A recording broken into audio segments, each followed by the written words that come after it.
আমি খুব খুশি হয়েছি আজকে একটা নিউজ দেখে। জাকির নায়েকের মেয়ের সাথে আমার এক আত্মীয়র বিয়ে হয়েছে। ওই আত্মীয়তা হলো গোলাম আজম রাহেমাহুল্লাহর নাতি ওসামা। আমি কোলে নিয়েছি ওকে। এদিকে গোলাম আজম সাহেবের ছেলে বলল এই ঘটনাটা সম্পূর্ণ মিথ্যা, তারেক মনোয়ার সাহেব চাপাবাজি করছে। অর্থাৎ যার বিয়ে সে নিজেও জানে না, তার বাপেও জানে না। জানে কে? বাংলাদেশের মোস্ট পপুলার চাপাবাজ তারেক মনোয়ার সাহেব। সাতক্ষীরার আশা শুনি আমার মাহফিল ঘেরা দিয়েছে প্রায় 20-25টা পুলিশের গাড়ি, র্যাব, এসপি।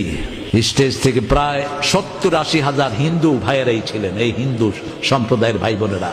কত আশ্চর্য ব্যাপার না, যে ওনাকে সেভ করার জন্য, পুলিশ থেকে সেভ করার জন্য এমন একটা জায়গা অর্থাৎ সাতক্ষীরাতে, সেখানে প্রায় 70-80 হাজার হিন্দু তিনাকে সেভ করছে। সুবহান আল্লাহ! এরকম একটা ঘটনা কোন সালে ঘটছে? 1990 সাল না তো? আসসালামু আলাইকুম ওয়া রাহমাতুল্লাহি ওয়া বারাকাতুহু। সম্মানিত দর্শক ও শ্রোতা মণ্ডলী, আপনারা দুইটা ভিডিও ক্লিপ দেখলেন আমাদের প্রিয় তারেক মনোয়ার সাহেবের, বাংলাদেশের শ্রেষ্ঠ ওয়ায়েজ, আল্লামা, মুহাক্কিক, মুফতি, মুফাসসির, চাপাবাজ, মানে যত রকমের টাইটেল দেওয়া যায় সব কিছু ওনাকে দেওয়া যাবে।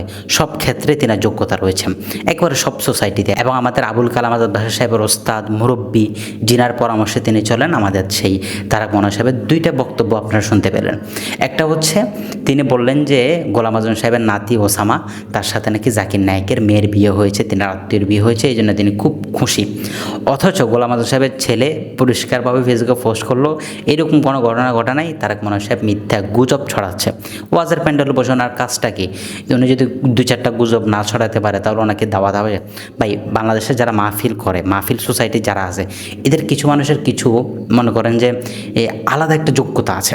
যেমন আমি আপনাকে যদি বলি দেলোয়ার হোসেন সাইদি সাহেব, উনি মাশাআল্লাহ খুব কোরআন থেকে তাফসীর করতে পারতেন। এবং বর্তমানে আমি যদি ধরি ধরেন মিজানুর রহমান আজহারী সাহেব, উনি খুব সাবলীল ভাষায়, চমৎকার ভাষায় বক্তব্য দিতে পারেন, এটা একটা যোগ্যতা। এরপর ধরেন আমাদের মুফতি আরিফ বিন হায়ুর সাহেব, তিনি হাদিসের রেফারেন্স দিয়ে বক্তব্য দিতে পারেন, এটা একটা যোগ্যতা।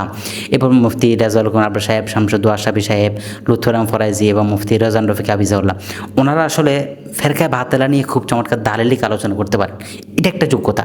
ঠিক তদ্রূপভাবে আমাদের এই তারেক মনোয়ার সাহেবের যোগ্যতা হচ্ছে চাপাবাজি করা। সো তিনি যে বিষয়ে এক্সপার্ট যোগ্যতা রাখে সেই বিষয়টা নিয়ে তো তিনি বক্তব্য দেবেন, তাই না?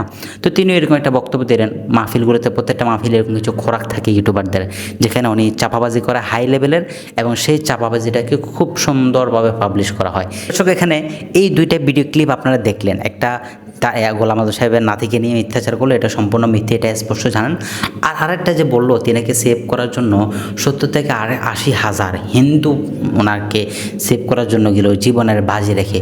ও এটা মানে কোন সালে ঘটনা? এটা কি 1990 সালের নাকি অন্য কোনো সময়ের ঘটনা? এটা তো আমরা জানি না, একটু জানতে চাই হুজুর কাছে এটা 1990 সালের ঘটনা কিনা। হতেও পারে 1990 সালের ঘটনা, যখন সোশ্যাল মিডিয়ায় ছিল না তখন হয়তো ঘটছে, এই কারণে এটা আলোচনায় আসে নাই।